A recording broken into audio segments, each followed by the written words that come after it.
they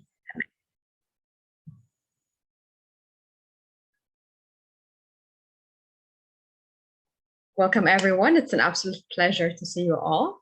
Let me start by introducing myself. I'm Hannah Belaina. I'm Policy and Advocacy Officer at Results Canada. So before we get started, let's dive into a little bit of housekeeping. So I'll just go over a couple of elements to consider for this, for our session tonight. One thing to note is that this session really is a dialogue about taking action for education. So please feel free to engage, feel free to use the chat box and take this conversation to social media. We'll be sharing the Twitter handles of our speakers in the chat as well as hashtags that you can use, so feel free to engage. And that being said, please stay muted unless you're posing a question. And for the best experience, while our speakers are participating, you can put your Zoom view into speaker mode by toggling at the top right of the screen and click desktop toggling between gallery and speaker mode. Please also note that this session is being recorded. And if you're comfortable doing so, feel free to turn on your video.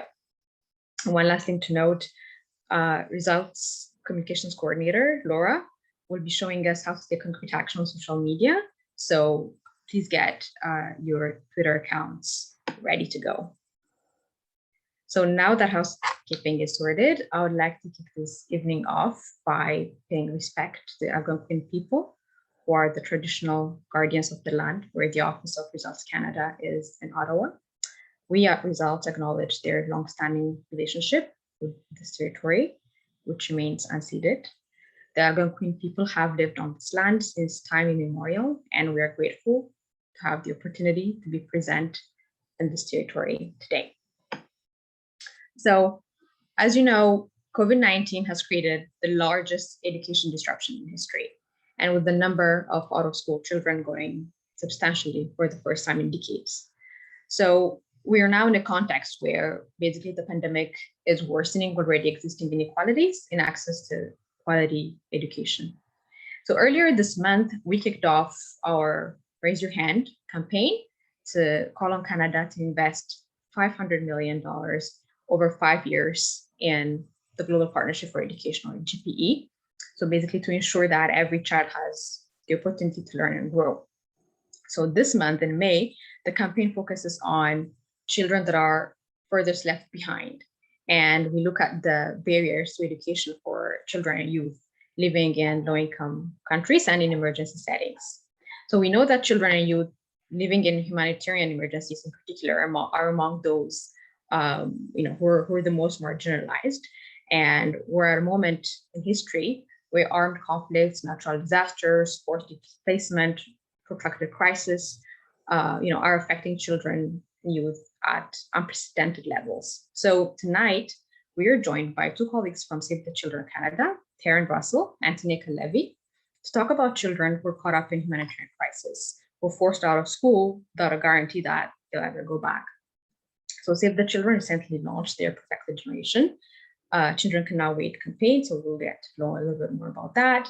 And together, we'll look at the barriers that children and youth living in humanitarian emergencies face when accessing education, and then what can be done to alleviate those barriers. We'll also have time for a Q&A to exchange with Taryn and Tanika.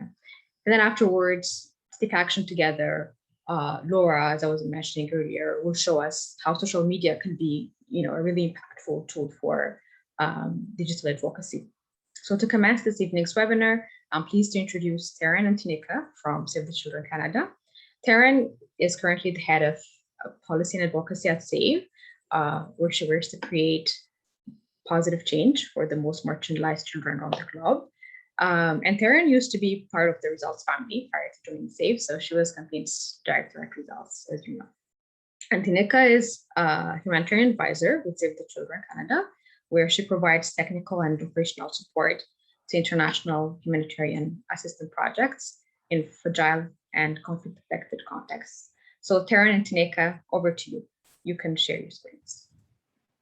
Thanks, Hannah. And hi, everyone. So nice to see some familiar faces and hoping that I'm still part of the Results family, even if I don't get paid by Results anymore. But we're really excited to be here tonight to talk about education, and particularly education in emergencies. I'll pass to my colleague Tanika in a second, but first just wanted to talk a little bit about Save the Children in case anybody's not familiar with the work that we do.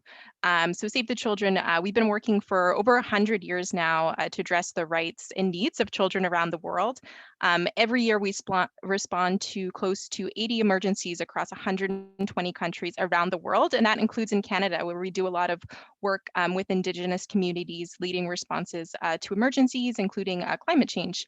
So last year, because of COVID-19, we launched our largest ever emergency response.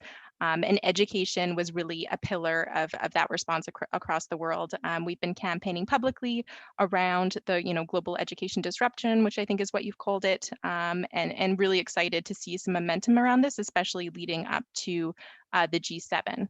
So I'm going to share my screen now.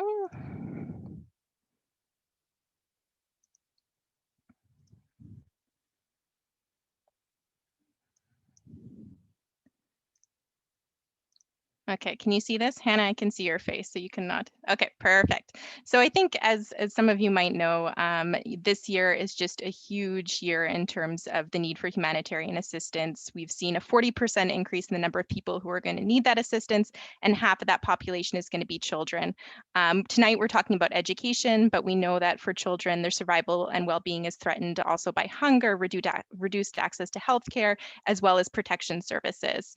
And I think, Hannah, you alluded to this, and it's so important that it's the most marginalized children living in war zones, remote communities, refugee camps who are being hit the hardest. So now's a really important pivotal time for us to be taking action for children in crisis, because not only are we responding to their needs now, but as you guys know, we're making sure that we're not losing so much of the progress that we've gained over the last decade for children because of the COVID-19 pandemic and kind of the secondary impacts of that. So that's the campaign. Save the Children's been running a public campaign over the last couple of months where we're really trying to push focus for children in crisis and their unique needs and ensuring that the Canadian government steps up. And we're really excited that we've been working so closely with Results Canada on this campaign and to talk to you tonight about a really important part of it, which is education. So with that, I'm going to pass it to my colleague, Tanika, who's the real expert on education and emergencies. And she's going to run you guys through a little bit of what are some of the big issues and the work that needs to be done. Hi, everyone. Good evening. Let's take a moment to reflect a bit more on the impact of COVID-19 and other crises on children's education globally. So we know at the height of the pandemic, approximately 90% of the entire global student population, nearly 1.6 billion children and young people, were out of school. But even prior to that, more than 260 million children did not go to school. More than a third of those children live in countries affected by war and natural disasters. Next slide, please. So Save the Children defines education in emergencies as the provision of uninterrupted, high-quality learning opportunities for children that have been affected by humanitarian crises. It's about making sure that children can learn regardless of who they are, where they live, or what is happening around them. But you may be asking, why focus on education during a time of crisis? Globally, 1 in 33 million people are in need, 1 in 33 people, are in need of urgent humanitarian assistance. This is the highest number that it's been in decades. It's being driven by political conflicts, forced migration, acute hunger, disease outbreaks, and severe weather events, and it has caused untold suffering. And yet, children, young people, and their families around the world consistently tell us that education is the key to their futures, their protection, their happiness, and their health, and that it cannot be delayed.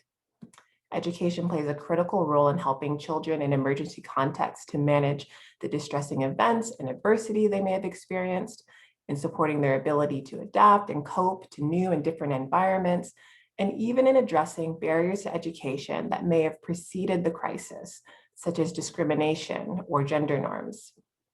It helps to support children's development and well-being at a time when they are most vulnerable by providing physical, psychosocial, and cognitive protection, including against child marriage, adolescent pregnancy, and other gender-based violence risks. And lastly, we cannot forget that education is a fundamental human right. The right to education is enshrined in the Universal Declaration of Human Rights, the UN Convention on the Rights of the Child, and many other international human rights instruments. Next slide, please. However, children living in the midst of conflict and crisis, especially children with intersecting vulnerabilities, face numerous and complex challenges in accessing the learning opportunities they need. Between 2015 and 2019, there were more than 11,000 direct attacks on students, education personnel, and institutions, harming 22,000 students and educators in at least 93 countries. In some cases, attackers use explosive weapons, arson, or gunfire to damage or destroy schools or universities. In other cases, attackers directly targeted students and education personnel with force or threats of force, including sexual violence. Armed forces, law enforcement, and non-state armed groups also use schools and universities for military purposes, sometimes while students and teachers continue to attend. And they use schools or school routes to recruit children to their groups. Girls are disproportionately affected. In at least 21 countries, girls have been directly targeted or more exposed to attacks because of their gender, including in the form of sexual violence, abduction, and forced marriage. Boys tend to be at greater risk of recruitment into armed forces and groups, forcibly or due to limited economic opportunities. And for these reasons, parents in insecure and conflict-affected contexts face well-founded fears in sending their children to school. If you are a refugee child, you are twice as likely to be out of school as a non-refugee child. Refugee children are often excluded outright from national systems, and when they are included, lack of documentation and lack of income-generating opportunities for their parents and their families mean that they cannot afford the costs associated with education and pose critical barriers. For children with disabilities, barriers to education might be the loss or destruction of their assistive devices, and even teachers' lack of confidence in meeting their instructional needs. In the context of the pandemic, all evidence also points to children that have been internally displaced within their country's borders, having more difficulty getting back to school. Countries are already seeing higher dropout rates among displaced children. In Yemen, half of surveyed internally displaced parents indicated that they were not sure whether their children would ever go back to school. Next slide, please. So what is Save the Children doing? Globally, Save the Children works to ensure that children survive, learn, and are protected. In 2021, we plan on meeting the humanitarian needs of nearly 16 million people, including over 9 million children in 37 countries. Throughout the pandemic, we've changed our approaches to adapt to school closures. In Afghanistan, for example, we've provided teachers with mobile phones to enable remote teaching and mentoring of students, and train teachers using interactive voice response technology on how to adapt lesson planning for remote learning, how to ensure learning is student-centered and inclusive, and how to provide psychosocial support and psychological first aid. Our activities will continue to include supporting remote learning and children's well-being in the home and community with a focus on low or no-tech approaches, training and supporting teachers and other education staff to adapt their teaching to remote modalities, and to identify child protection risks. And for the most vulnerable families, we'll be providing cash and voucher assistance to offset the opportunity cost of sending children to work and to pay for all expenses associated with schooling. We will also continue to support direct advocacy, engagement, and training for armed forces and armed groups on international humanitarian law and children's rights. In the Democratic Republic of Congo, for example, where we have partnered with Geneva Call on this work, this has resulted in the release of 75 children from armed groups. We also co-lead the Global Education Cluster, and through our role, we'll continue to provide remote and direct support in the areas of analysis, strategic planning, and advocacy. And Save the Children is also a member of the Global Partnership for Education, which is the largest global fund solely dedicated to transforming education in lower income countries. Next slide, please. However, there is still so much more that can and needs to be done. Save the Children estimates that 10 million children that were pushed out of school due to the pandemic will never return. Crisis-affected states need international support to recover and build back better, safer, and more inclusive education systems in order to respond to conflict, insecurity, and other crises, including the COVID-19 crisis. This includes increasing bilateral funding for education, as well as ensuring the replenishment needs of the Global Partnership for Education are fully funded. National governments also need to take action to protect schools and students and staff from attack and military use, and to promote the inclusion of the most marginalized and at-risk learners. Karen will speak a bit more about what you can do as well. Thanks, Tanika. So in terms of what you can do now, I think, as we all know, it's a really important time to be taking action. One, because we have the G7 meetings next month, where decisions will be made by world leaders in terms of what we need to prioritize over the coming year. Education is on the agenda, and we are really pushing, and I'm saying we as civil society community, the public that's interested in this, to ensure that it's not just words on a paper that come out of the G7, and that there's strong financial commitments. There's also, as you guys are advocating on, and we are also supporting the Global Partnership for Education replenishment later in the month, which we really hope is a big success. Our campaign is a bit broader, includes education, as well as some of the other issues that we've mentioned, like child protection and hunger. And you can learn more about the Protect a Generation campaign on our website, where there's actions you can take, including signing the petition, writing a letter to your MP, and just learning more about these issues, and particularly what are the unique needs of children in crisis, which Tanika outlined really, really strongly around education. So with that, I'm just going to stop sharing, and I think we have time for questions. So let me do that. I'm happy to answer any questions in the chat, or if anybody wants to raise their hand and speak, feel free. Thanks, Darren. So I just shared the link to the Protect a Generation campaign, so people can, go ahead and have a look. And if you have any questions, you can write it in the chat or unmute yourselves and go ahead and engage with Tanika and Tara.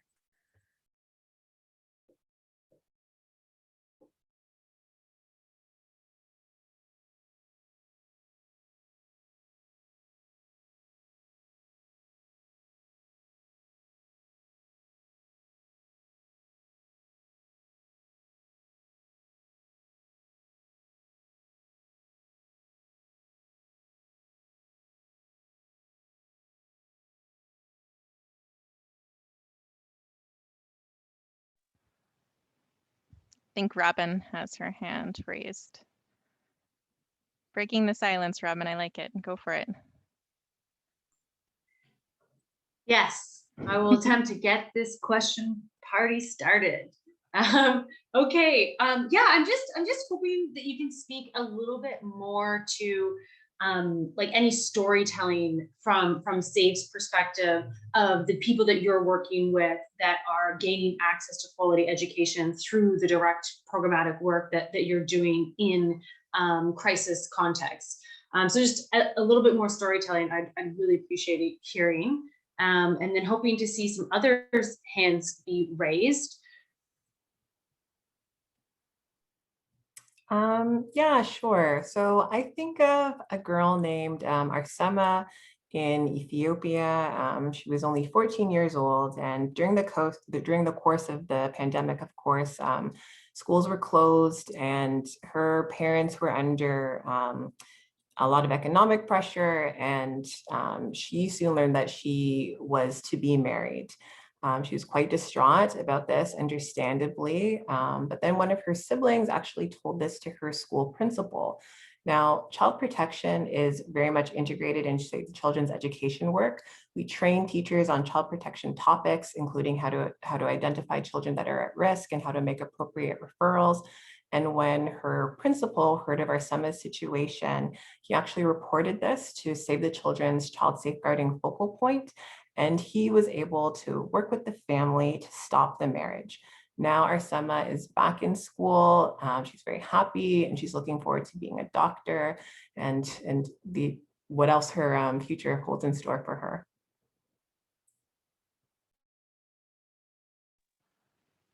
Thank you so much, Tinika. We have a couple of questions in the chat. One from Leah Morgan. How do you convince government to fund education since so much has been spent on fighting the virus? I can start with that one. I think the important thing about education, one, is just how interconnected it is with all these other issues we've talked about. Like, as we know, you invest in education and it's going to have immeasurable impacts across communities. It affects the healthcare of women in particular. It affects livelihoods. It's their safety. We know, like, when we're talking about children in crisis, education is not just a place to learn. It's a place where children can feel safe. It's where they get a nutritious meal. It's where they might even get their vaccinations. So I think there's a really good case to be made for why education is such a foundational need, necessary for children around the world, for communities and countries to thrive, and then for Canada to thrive, because we live in, you know, a global community, and if one country's not doing well, it does impact us. I think the other thing is just, you know, so Canadians know what it feels like to be out of school and have children out of school for the last year, and a lot of you with families and children at home know the difficulties that brings and are really passionate about getting kids back in school. And I think using your own experience and relating that to decision makers is just, there's this common ground now that many of us have, which I think can be really impactful as well. Thanks, Darren. Another question in the chat from Anahita.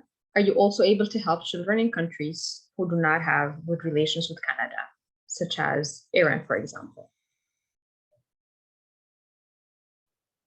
I'll pipe in and maybe let Taryn take the funding aspect of it, but I will say that Save the Children's work is grounded in the humanitarian principles. So that means that, you know, we remaining neutral, remaining impartial, responding to crisis on the basis of need is at the center of our work. And actually, the last picture in the slide that was shared during my presentation was actually of a child in Iran, and Save the Children had established temporary learning spaces there for her and other children that had been displaced to be able to go to school. So hopefully that does answer that that part of it.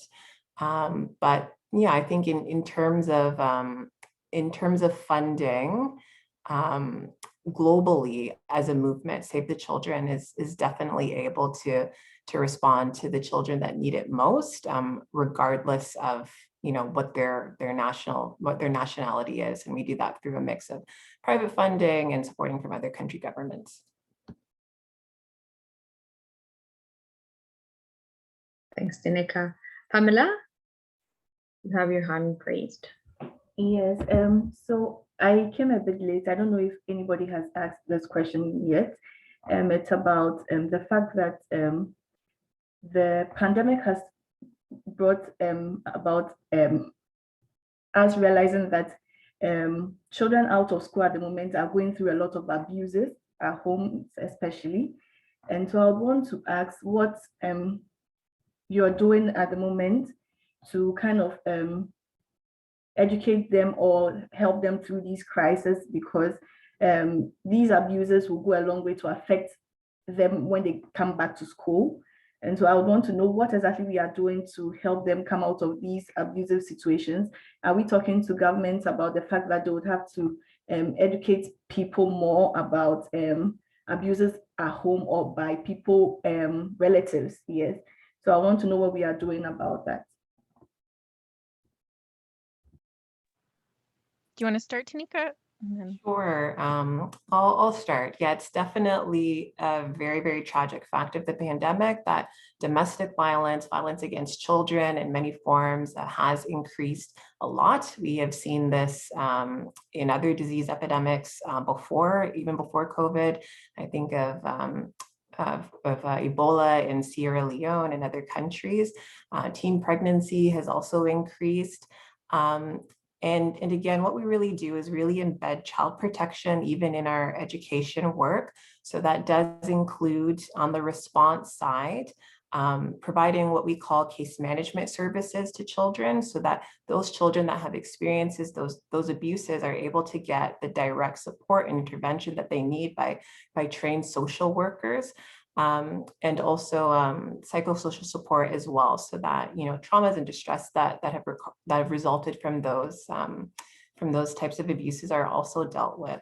On the prevention side of it, we work with communities. We form things called child protection committees so that communities themselves are able to proactively identify children that are at risk of abuse and report this to authorities. We also work with teachers, as I mentioned, and other education personnel to be able to identify children that are at risk and to provide those referrals as well. And even for children that are suffering, even just mentally and psychosocially, to be able to respond to those needs as well in the classroom through the types of instructional practices that they use. There's so much more that I could say, because your question is a really important one and something that Save the Children grapples with on a daily basis. But I would say that yes, direct work with government is also included as well, whether it's training up government social workers, in areas where they may need more strength in their capacities, or whether it's advocating directly to governments for their intervention and support. Maybe I would just add on, one of the big issues is that both education in emergencies and child protection in emergencies are just crazily underfunded in the humanitarian space, and they're not prioritized by a lot of donors or countries. And that's because education child protection sometimes aren't seen as life-saving, yet the evidence shows that it absolutely can be life-saving, and that really needs to change. So that's also what we're pushing for, is to make sure that education interventions and child protection interventions see the funding increases that they need, especially with the evidence that is coming out of COVID, which is what Tanika was talking about, which was real increases in violence against children, and specifically gender-based violence coming out of the pandemic. So that's a really important aspect. Thank you, Theron and Tanika. Dorsa, you have your hand up. Hi, yes. In the petition that was just sent, it says that we call on Prime Minister Justin Trudeau to boost Canada's international assistance spending. And I was just wondering, does the $375 million that the budget 2021 that they're planning on providing to support international COVID-19 responses, does that not apply to this? Is that not getting spent towards things like this? That's a great question, and I'm glad that you're following the budget so closely. Yeah, so it does help, absolutely. The recent announcement that Trudeau made in the budget, there was also an announcement for new funding for humanitarian financing, which was great. The issue is it's just still not at the levels that's needed. It's one of those unfortunate, that's a good first step, but there's still a lot more to be done. And the evidence is out there that the need is there, and that also we want to see more ambition from Canada on this. The petition refers to that kind of 1%, where we were saying if only Canada would spend 1% of their domestic response at home, they could have a really outsized impact globally. I mean, we haven't yet hit that, even though in certain areas, like with we made some good commitments to vaccines, for example. Others we're just still not there yet. So we really want to keep the pressure up, especially going into the G7 meetings, where there might be some pressure from other governments as well for countries to make big commitments. Okay. And are there any other ways besides petitions that we can put this pressure on them? Absolutely. I mean, a petition's one way. I think writing to your member of parliament is another really important thing you can do, or even meeting with your member of parliament. And I know I'm not sure if have you done that one yet? I'm currently campaigning with somebody but maybe I'll ask about that later. Yeah, you should. And I know Yeah. Results has lots of great tools to help you with that, but that's really great. And then I think we're going to go into the next half of the meeting is engaging on social media, or writing a letter to the editor. There's lots of good options. If you've already signed the petition, there's way more you can be doing. So that's fantastic that you're thinking of those things. Great. Thank you. Thank you so much, Dorsa. So I've just shared the link to the campaign and to the petition so that you can go have a look at the different actions that Taryn was referencing. Chris, you had your hand up and now it's down. You want to go ahead? I was trying to create space for other people because I talk a lot. But hi, everybody. I'm Chris. I'm with Results. And first, I just wanted to say how great it is to be collaborating with such an amazing implementing organization as an advocacy organization. You guys just have all the right stuff and you're having such tremendous impact in the world. So thank you for all of the work that you do. And I was going to say that it's such an interesting topic about education emergencies. I remember when we were doing advocacy around the Charlevoix declaration, which I know SAVE was a partner in, about increasing resources for this initiative. We used to say that, you know, schools are the first things to close and the last things to reopen. And then it's always stayed with me. And I know that's what the focus of this is. I have two quick questions. One is just building on what Tanika was talking about in terms of the supports that schooling provides, even beyond educational attainment. Just some thoughts or from you folks on how schools can become not only that safe space, but also in terms of addressing malnutrition, in terms of addressing some of the other sort of issues and health issues related to kids' needs and how schools can provide that. That's number one. And number two is just any reflections on the not only access to education, but also learning outcomes. So, you know, that whole foundational learning, literacy and numeracy. I've read something recently where 8 out of 10 kids in sub-Saharan Africa, I think, at the age of 10 don't have those basic skills because it's so much to do with the quality of education in addition to the access. And I'm assuming that has something to do with teachers and other supports. So maybe just a few thoughts on that. Sure, absolutely. I think in terms of school as a platform to provide other supports, there's so much that schools can do. I probably don't have time to expound on everything, but every dimension of a child's life and well-being and their growth and their development, schools and schooling can enhance, whether it's their health and nutrition through immunization programs, through school feeding programs, vitamin supplementation, your mental health and well-being. I know Save the Children has a program called Child Resilience that we do with both children and young people, where they get together and in small groups, they talk about how just how they can build their internal strengths and assets in terms of their mental health and get that support from their peers as well. We talked about the protection aspect as in addition, sorry. So just the physical school building and having the opportunity to go to school means that girls especially are safer from physical violence. But they also learn within schools what their rights are, how to assert their rights. Teachers have the opportunities to monitor their well-being and to make referrals when needed for other supports that children might need. So again, really every dimension of a child's growth and well-being is really enhanced by schooling. And then the learning outcomes conversation is so difficult, especially for children that have been affected by crisis and by conflict. We have seen some really discouraging outcomes in terms of learning in the most vulnerable and insecure settings. Really low rates of literacy and functional numeracy as well. And the fact is that these are places where crises, like in the Democratic Republic of Congo, that crisis is decades long. It's decades of weakening that the education system has been subjected to. Teachers themselves have been forcibly displaced and have had to flee. So, what can children and families really do?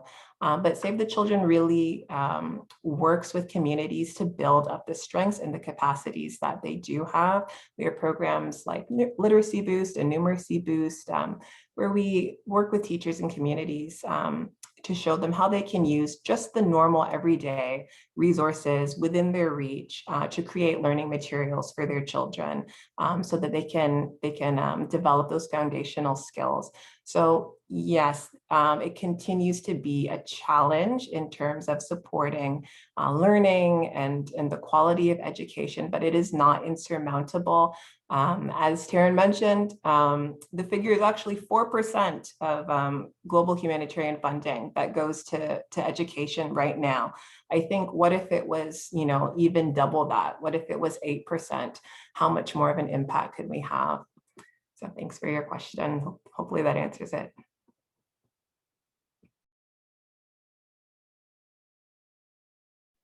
Thank you so much, Tanika. Yeah, so thank you, Taryn. Thank you, Tanika, for that really engaging overview. I'm going to be sharing your social media handles as well as Save the Children so that we can continue engaging with you even after this discussion. And now we're going to be moving on to the second part of the evening. And Laura, as I was mentioning earlier, will show us how we can practically get the attention of decision makers and mobilize their response on social media.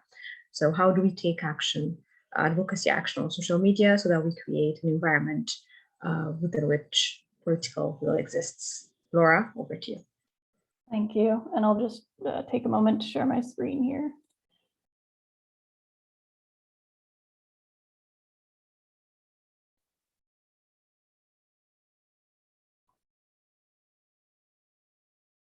Okay. There we go. Is this the correct screen? I'm actually not sure if I'm sharing the correct screen here. You are. We can see your slide. I think I might be wanting to share this one though. It's just the one slide. We're good? Okay, I think we're all right. So I'm Laura Kelly, as I was already introduced before, the communications coordinator, and we'll be getting into some tips on digital advocacy. We'll want to make sure we've got Twitter ready, because at the end we'll get to do an action together just so that we can make a big impact and start using the social media advocacy tools that I'll share with you. And you might actually ask already, why Twitter? And here at Results, we actually use Twitter for the majority of our social media actions, just because that's where a lot of the members of parliament that we're looking to engage are engaging, as well as it's a high point for media. So having a Twitter as well as I would say Instagram is another good opportunity for engaging and joining the conversation. If you don't have a Twitter account, you can always post on a different account tonight if you like. There's no worries with that. But I also wanted to just first do a bit of context before we head into looking at what we do to create social media posts and really good use of text and image in order to get our message across. So examples of what you might use to be amplified on social would be letters to the editor that you might write. You can send or include a link in your post and then tag an MP that you want them to see your post, and then they might actually engage with it. You never know. You can also share photos of virtual meetings with your MP, as well as tweet directly at them. A lot of times volunteers will actually have success with getting members of parliament to respond to them. And lastly, another big example is actually looking at Results campaign asks of each month. Our call to action usually includes a really specific, it even includes a specific post that you could click to tweet and do an instant tweet, but just drawing in on any of the key components of a campaign, like the education one this month, and just posting about that on social. So essentially what I think will be the easiest way to grasp these 10 tips is to take a tweet which is from our actual campaign of the month and break it down into bits so that you can see how we got to this. This is our click to tweet for the month. And it's of course on the investing 500 million in 5 years for GPE. but I will highlight section by section so that you can kind of see what exactly I'm talking about. But basically our first sentence here is really thinking about how you can really grab somebody's attention.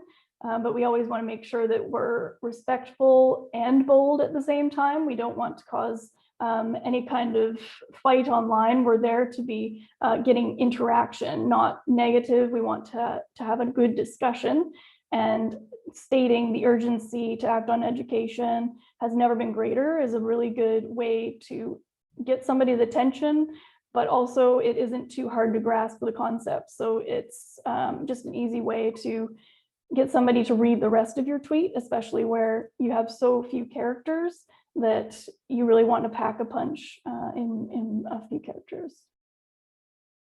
The second major component would be to have a call to action in your tweet.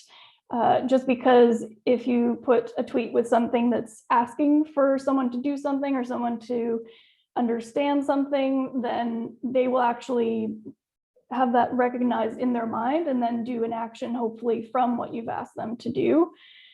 So in this case, we would like the investment, and it's really directed, you'll see later on in the tags that it's really directed at key decision makers. And the next component with this is hashtags. We always use a select few hashtags in our tweets. It's really good to not do more than, say, 2 to 3. A lot of times you won't have a lot of room to really do too many, especially if you'd like to get a certain message. But in this case, we've used the raise your hand hashtag for our campaign. We always recommend, especially as volunteers, that they use Canada for results. So if you're making an action as a volunteer, you want it to be seen by other volunteers. It's an easy search in Twitter to look up hashtag Canada for results, and you'll see other actions by volunteers, as well as we have a social media wall actually on our website that you can see everybody's tweets and posts on other platforms. And lastly, the Stop the Deadly Divide is another large campaign throughout COVID, the COVID pandemic that we've been using to connect the deadly divide, which is especially here for the education crisis. A last note on hashtags is that timing is really big. So if you happen to notice that there's a hashtag that's trending and it's to do with what you want to talk about on social media, then if you actually use that in your tweet, then that will get a lot more attention likely. And yeah, and another note is just when you do look at our campaigns each month from our website, you'll find there's a social media action each month. And on the bottom of that very page, there is actually a whole list of hashtags that you could use each month, as well as tags and keywords. So if you ever need to know what to post or how to create a post, there's often resources for the campaign each month. And the last component of the tweet I have here today is to ensure that you are tagging those that you want to hear about your message. And this will, of course, increase the likelihood of these people seeing your message and put it directly on their feeds. Sometimes they will respond to it in this case.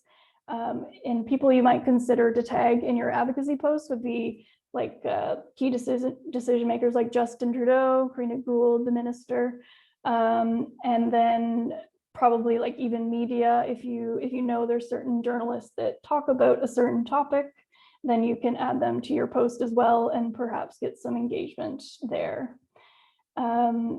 And a little bit of a tip I would say is if you are writing tags in your posts, is if they're at the beginning of the post, that you should actually have a period before the hashtag, or no, sorry, before the tag.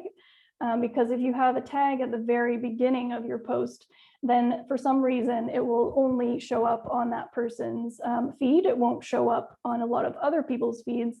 And by adding that period, it will actually get through to letting people see it other than that one person. And I actually am not done with this. I've got a final component, and that is the image. The visual is probably where it will take it one step further. We always have an image each month that we put as part of the social media action on our website. And you can find the photos on there, as well as if you go onto our website, onto your tools. I might be able to get Hannah to post the link to that actually, since I'm not accessing the chat right now, but the link to your tools, and then you'll find the social media tools underneath there. And you can find we have a photo folder essentially where you can find lots of social media shareables that we create that you can use. There's even like also beyond that though, you can find lots of resources for social media, like a social media guide, because we know, of course, acting on social media can also be like I said before, be respectful but bold. And sometimes people can be bold and forget about the respect, and then you'll have to just make sure that you navigate safely on the social media. And we, of course, want to have a guide for you for that. So I definitely recommend visiting your tools on our webpage for that sort of background information that can take you further than this presentation. And so you might take a screenshot of this, but I wanted to be able to provide just an overview of all of the 10 tips that are integrated into making that post that I just went through. And that would be: number one, define your objectives. So make sure you know what exactly you're going for so you can create a really direct post. Number two, pick your platform. As you might find in your research or in your daily use, each platform seems a bit different. So decide what might be the best, and you might have to do a little research further for that. Number three, include a call to action. Make sure you know what you're asking people to do so that it's very clear. Again, be respectful and bold for number four. Number five, keep it short.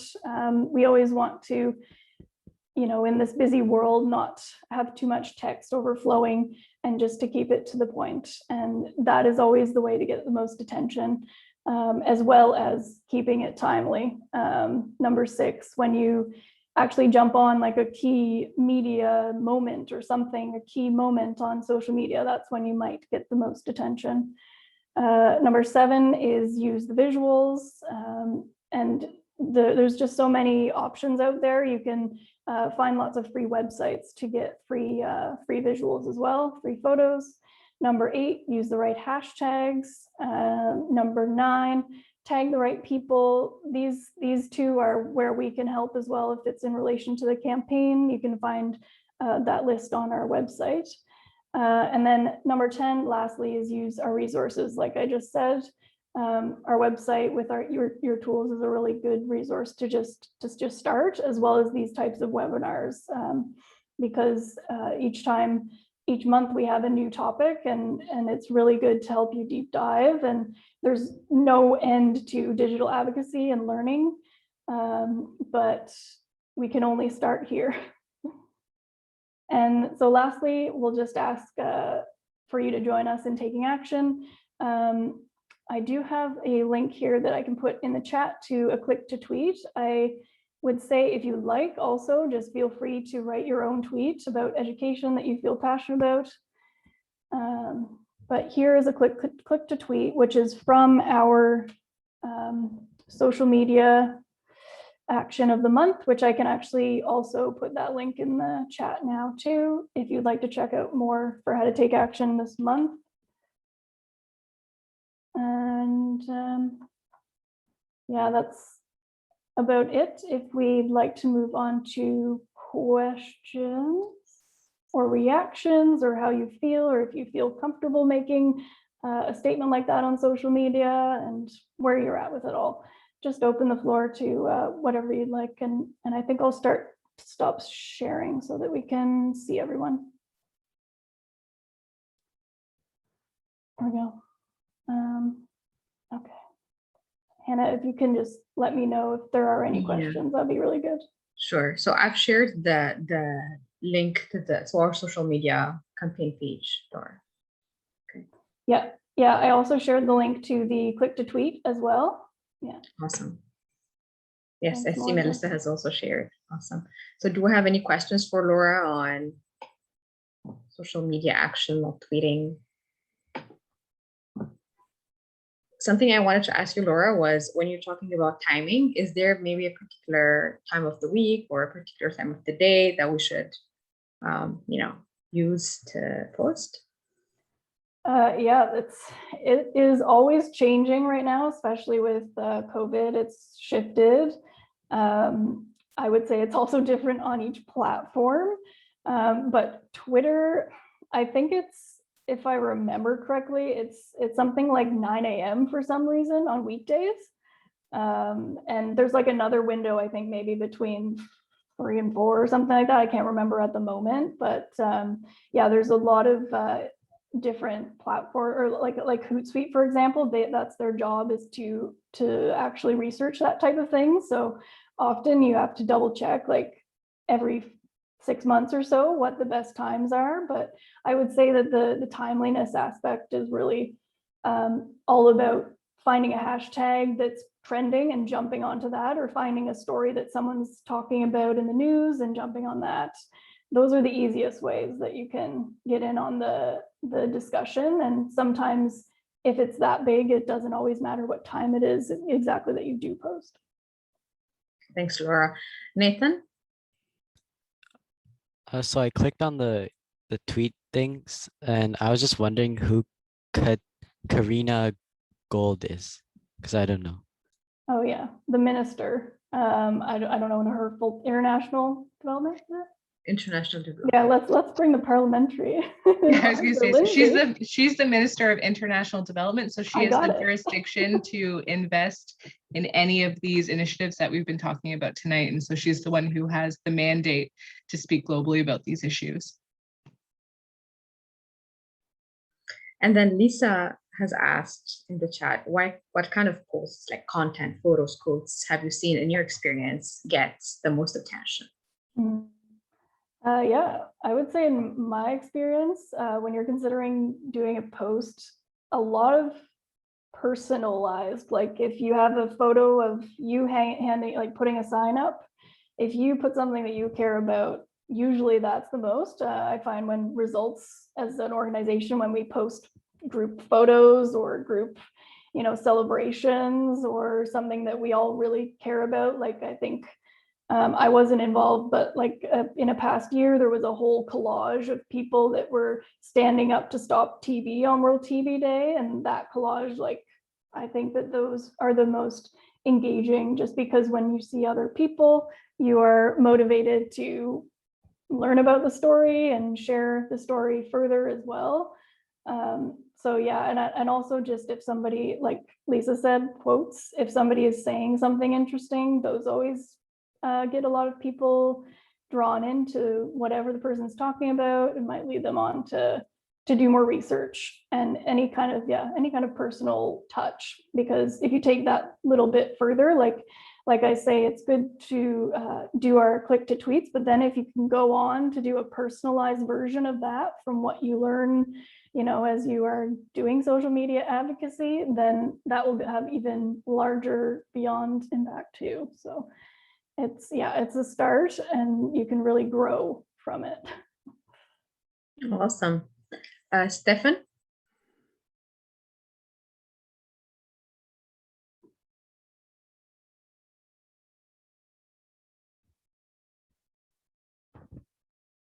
Stefan, you have to unmute yourself.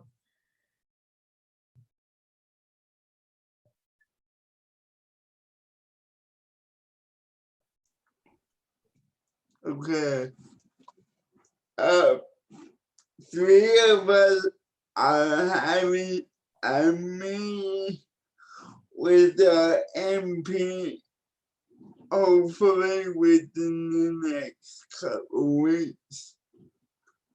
And I know that results like this to take a picture.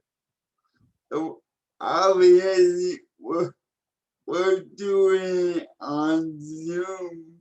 So do we just do a print screen is there a function within Zoom to take the picture?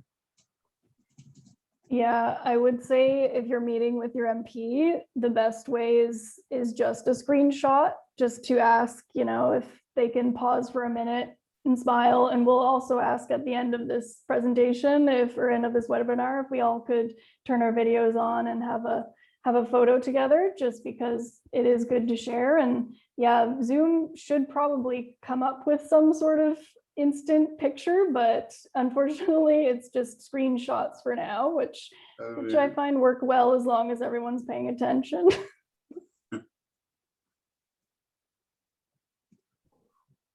Thanks. Welcome.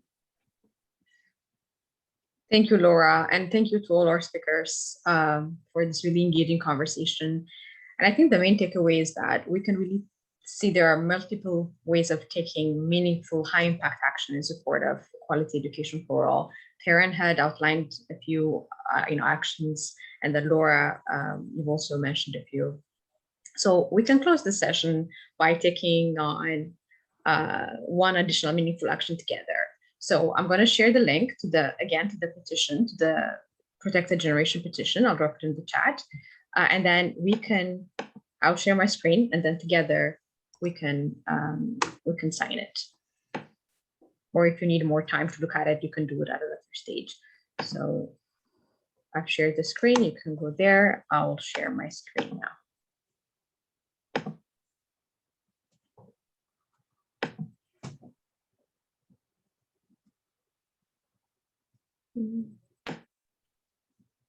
So you just populate your name, your last name, your email address, your phone number if you want to, but it's not mandatory, your age range, then your postal code. And then when you submit, you will receive an email with the email address that you submitted. And then you also have the opportunity here to share about the campaign either on Facebook or on Twitter. So if you do this, and if your Twitter account is open, you see it automatically populates and you have the option to tweet it. So I just tweeted it, for instance. So you can do this now if you want, or you can do this at a later stage after having read more about the petition. So as we wrap up, we know that millions of children and youth don't have access to quality education because of multiple barriers. And humanitarian emergencies, like we saw tonight, are one of those barriers, but also poverty, gender, disability. And so next month in June, our Raise Your Hand campaign will continue calling on Canada to invest in GPE and in education, the education of those that are hardest to reach, with focus on girls' education. So stay tuned.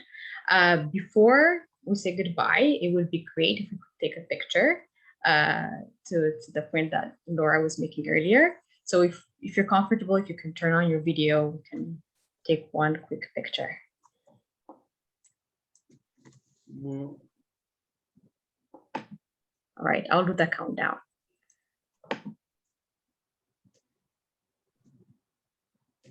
So 3, 2, 1.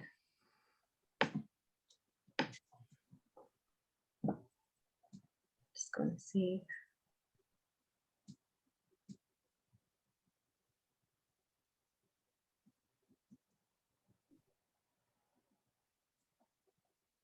All right, so thank you so much for participating and for taking action with us. For now, good night. And as we end the discussion here, let's continue the conversation online. Thank you. Thank you. Thank you. Bye.